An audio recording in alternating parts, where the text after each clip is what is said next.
Bienvenidos a la revisión de la Agenda Económica PM de este jueves acá en CNN Chile y que tiene una cifra que vamos a analizar de manera extensa, 8,4%.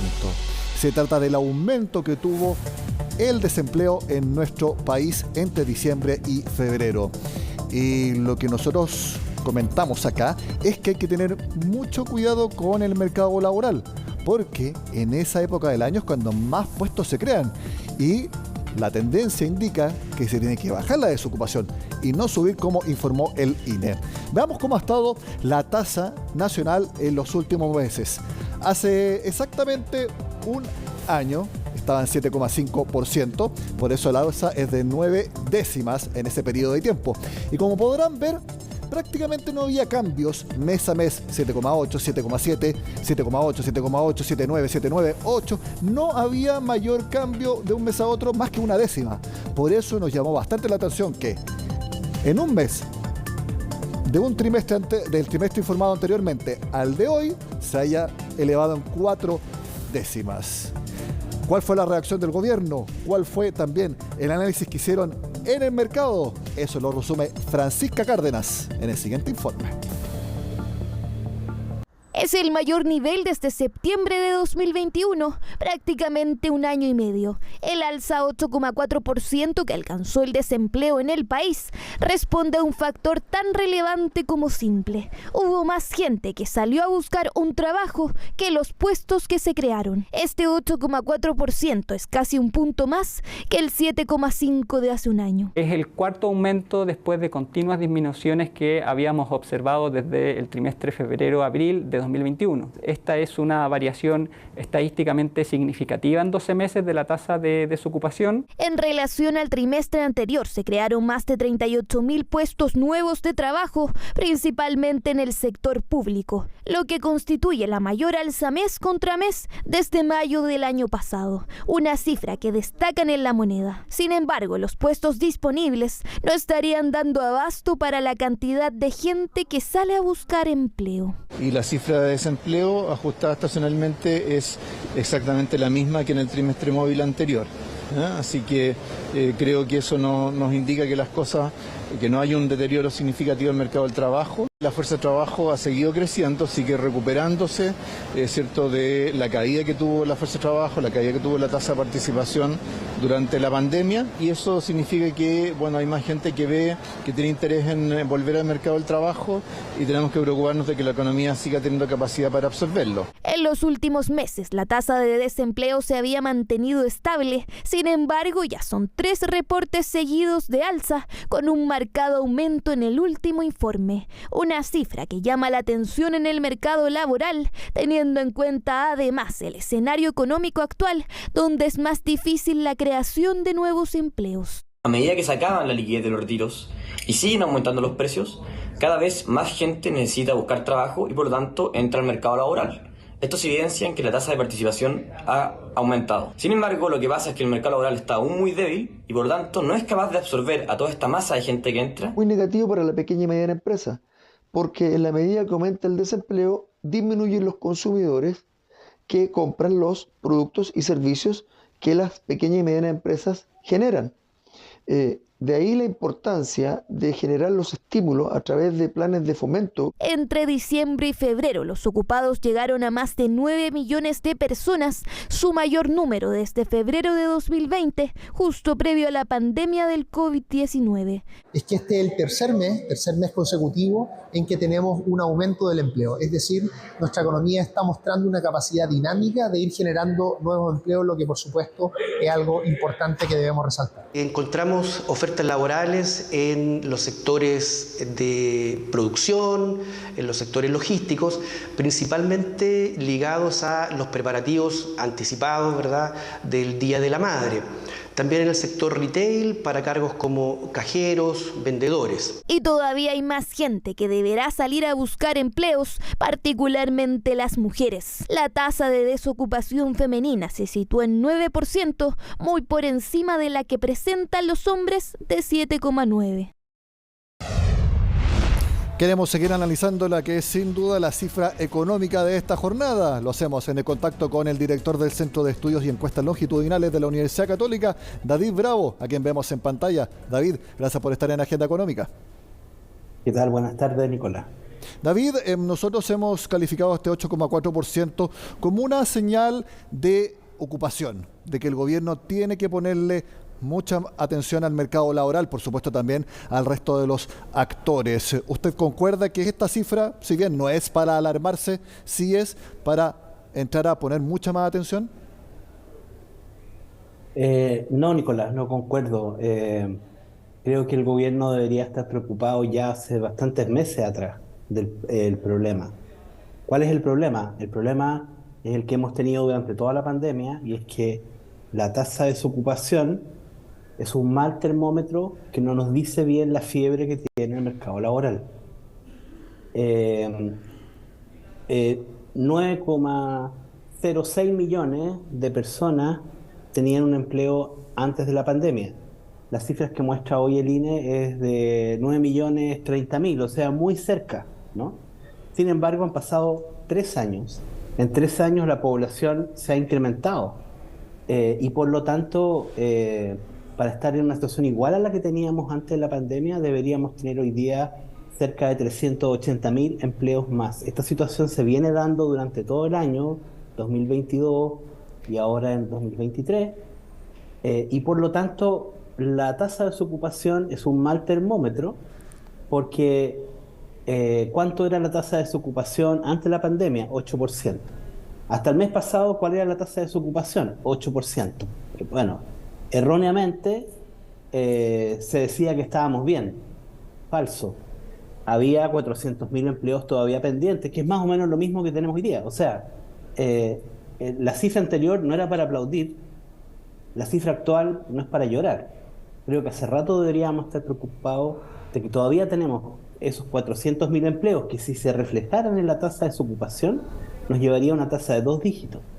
Entonces, no es para alegrarse lo que pasó el mes pasado, no es para entristecerse. Esto es sí para preocuparse hace bastante rato. Y por lo tanto, la tasa de desocupación va a seguir subiendo, Nicolás, porque a medida que ya estamos en un periodo de mucha más normalidad y efectivamente las personas ya van a empezar a, comillas, buscar trabajo, ¿cierto? Aquellas personas que de otro modo no estuvieron, en eso la tasa de desocupación va a subir. ¿Quiere decir eso que la fiebre aumentó? No. La fiebre es más o menos la misma, la que tenemos hoy día, que la que teníamos hace 3 o 4 meses atrás, que es preocupante. Ahora, David, yo había escuchado a varios actores del mercado que concuerdan con lo que usted señala, pero cuando estábamos en plena pandemia, que ahí estaba absolutamente subrepresentada la desocupación. Usted dice entonces que todavía sigue, quizás con menos intensidad, pero sigue estando entonces subrepresentada. La participación laboral efectivamente no se ha recuperado, y eso es preocupante. Nosotros, para estar en la misma situación que la que teníamos antes de la pandemia, deberíamos estar en este minuto teniendo 9.400.000 ocupados, y tenemos en torno a 9 millones. Así que efectivamente no es para alegrarse. Ahora, la cifra del INE tiene también otro problema, ¿cierto? Que yo también he relevado varias veces, pero que no se ha mirado con detalle, y es que está tendiendo a subestimar de manera muy importante el empleo formal. Y creo que eso es importante, porque los datos administrativos sí nos muestran que el empleo formal sí ha estado muy dinámico, y si bien es cierto se ha ido desacelerando porque prácticamente está en el tope, estamos efectivamente en lo que es el empleo formal con cotizaciones, según los datos administrativos. Efectivamente sí llegamos a los niveles como para decir efectivamente se recuperó la situación prepandemia, considerando el incremento en la población. O sea, ocupados formales se recuperó bien. ¿Dónde está el problema? ¿Cierto? Es en el resto del empleo, que básicamente son lo que antes deberían haber sido empleos informales. Ahí es donde tenemos el rezago. Los datos del INE, esto que estoy diciendo, tiene un rezago del orden de 300.000 empleos en los informales, o sea, capta mal los empleos que son con cotizaciones, digamos, cuando uno los contrasta con el censo, que son los datos de cotizantes. Ahora, David, siempre que hemos hablado, el desafío es que se creen empleos formales, con contrato, y especialmente en el sector privado, más que en el sector público.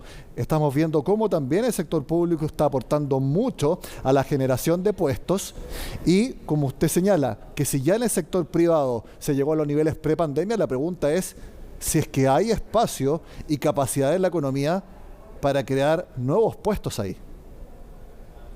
Bueno, me temo que estamos en el momento donde estamos viendo los efectos de la desaceleración, ¿cierto? En realidad, en estricto rigor, el empleo está estancado ya hace bastantes meses, y eso de alguna manera creo yo que es el efecto de lo que hemos estado viviendo como desaceleración. Lamentablemente, el freno que se empezó a poner en la economía con el alza de las tasas de interés llegó justo en un momento en el que todavía nos faltaba mucho por recuperar de los empleos perdidos. Así que de alguna manera frenó la dinámica. Sin embargo, no hay que dejar de ver las cosas positivas. Yo creo que, o sea, estas cifras son para seguir preocupados, más preocupados de lo que yo creo que regularmente se ha estado en el discurso oficial. Pero quiero mencionar algo que tal vez no es un dato que se releve mucho de las cifras del INE, pero que sale del análisis que uno hace con los datos, con las bases de datos. Las mujeres, cuando se compara con los hombres, están en una situación mejor en términos de recuperación de su situación prepandemia que los hombres. Esto es muy importante porque en su oportunidad las mujeres tuvieron una caída un poco mayor en esa enorme caída que tuvimos al inicio de la pandemia, y después la recuperación de las mujeres fue más lenta, ¿cierto? Sin embargo, hay que destacar que a partir del segundo semestre del 2021, coincidentemente con los subsidios que se pusieron, que tuvieron un sesgo de género, y también obviamente con la reactivación de la economía y de la escuela, los colegios, etcétera, definitivamente todo eso gatilló en lo que estamos mirando hoy día. Lo que estamos mirando hoy día es que las mujeres están en un proceso de recuperación más avanzado que los hombres. Y creo que eso también es interesante porque refuerza que algunas de las cosas que se han estado haciendo son importantes para mantener. Nosotros queremos, como tú decías, tener hacia adelante más empleo formal. Eso es a lo que hay que apuntar, ¿cierto? Entonces eso es algo muy importante porque demuestra que está teniendo un efecto positivo, una medida focalizada para contratar mujeres. Ha funcionado, y entonces yo creo que tenemos que usar más de esas herramientas. Si nos sirve con el caso de las mujeres, entonces la pregunta es, bueno, ¿por qué no? Hay que pensar que estos incentivos van solamente para las personas que encuentran empleo formal. Estamos diciéndole a todo el mundo, consiga un empleo formal. El empleo formal hay que incentivarlo, ¿cierto? Estamos dando también subsidios a las empresas. Entonces, ahí hay algo importante. Creo que tenemos que mantenernos en ese camino, ¿cierto? Porque lo que nos sirve son los empleos formales. Entonces esa es una parte positiva de lo que yo estoy viendo en los datos ahora en este minuto. David, usted también mencionó que la tasa de interés ha jugado un rol en cuanto a frenar la actividad económica para bajar la inflación, y como aspecto negativo de frenar la actividad económica es que se ha dejado de crear empleo. Le quiero preguntar, según la encuesta de operadores financieros del Banco Central, en junio va a empezar a bajar la tasa de interés. Eso podría reflejarse, si es que sucediera, ¿cuántos meses más en una mayor creación de empleos? Sí, hay un rezago, ¿no? Entonces, el entorno hacia más empleo creo que va a venir rezagadamente, 2 meses después, 3 meses después. Entonces, y eso de alguna manera, todo esto nos habla de qué cosa, del costo de haber puesto el acelerador, ¿cierto?, en el consumo, de los retiros, en fin, todos los problemas que nos gatillaron en la inflación, y que ahora para poder corregir este desequilibrio se han tenido que tratar de frenar la actividad económica de manera tan fuerte. Y ya vemos que el Banco Central va, al parecer, mantener esas tasas altas, ¿cierto? Hasta que se enfríe más la economía. O sea, si no, no vamos a poder tener equilibrio en esa línea. Entonces, claro, las políticas hay que conducirlas bien, y por eso es que hay que tener cuidado, digamos, con volver a cometer los mismos errores, porque nos vamos a demorar bastante, ¿cierto?, en volver a recuperar los niveles de inflación y por lo tanto también en generarle todo el estímulo que necesita la demanda por trabajo en este caso, que es básicamente un entorno de crecimiento. O sea, yo me imagino que cuando usted señala que no hay que repetir los mismos errores, se refiere a que no se tiene que aprobar un nuevo retiro de fondos como probablemente se va a empezar a discutir en la próxima semana. Definitivamente, como también creo que fue bueno que se rechazara el autopréstamo, y como espero que también de la reforma previsional del gobierno, algo que debería salir lo antes posible es esa posibilidad de seguir hablando de préstamos, de autopréstamos, en una reforma de pensiones. Creo que eso no hace bien, no corresponde. Ojalá también sea de las primeras medidas que caiga cuando analicemos la reforma de pensiones, cuando ya entremos a hacer esa discusión. David Bravo, director del Centro de Estudios y Encuestas Longitudinales de la Universidad Católica, como siempre, gracias por estar en Agenda Económica. Que esté muy bien. Gracias a ti, Nicolás. Hacemos la pausa y al regreso les detallo aún más lo que les comenté en la conversación con David Bravo. El mercado espera que en junio el Banco Central baje la tasa de interés. ¿A cuánto? Se los cuento al regreso.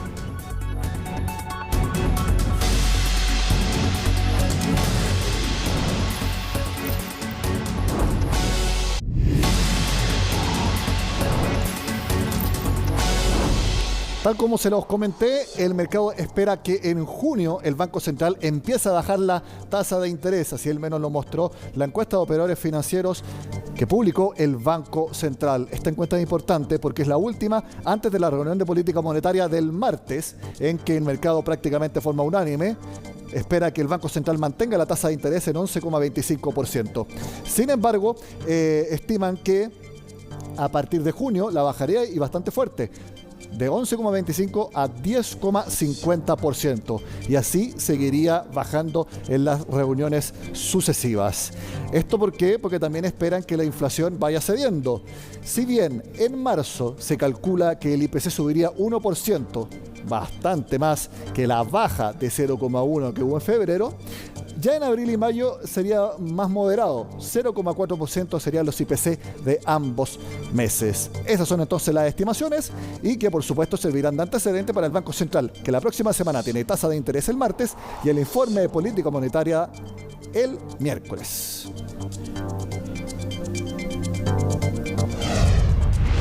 Este jueves, CLAPES UC desarrolló un seminario donde se abordó las formas de inversión en pensiones que debiera haber a futuro en nuestro país. En la oportunidad, la nueva presidenta de la Asociación de AFP volvió a criticar duramente la reforma de pensiones.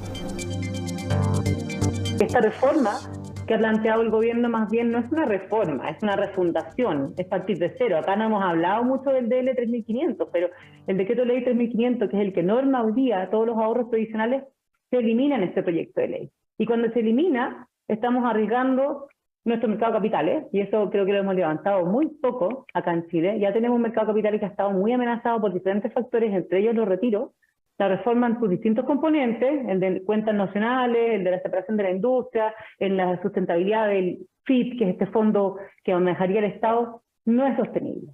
Entonces la reforma en sí es mala, es muy necesario que haya cambios, necesitamos mejores pensiones, hemos gritado por esos cambios, no se nos ha escuchado, se nos ha dicho que no hemos levantado la mano lo suficiente, sí lo hemos hecho, lo haremos con más ímpetu de aquí en adelante, pero sí necesitamos una reforma, lo que pasa es que esta es muy mala. ¿Ya? Y eso es muy importante porque hemos hablado todo el rato de cómo mejoramos los retornos con mejores políticas de inversión, pero esto queda todo supeditado a que no aprobemos cualquier cosa, digamos, cualquier reforma, porque esto no va a mejorar las pensiones. De esta forma terminamos la agenda económica de este jueves. Sigan con nosotros acá en CNN Chile.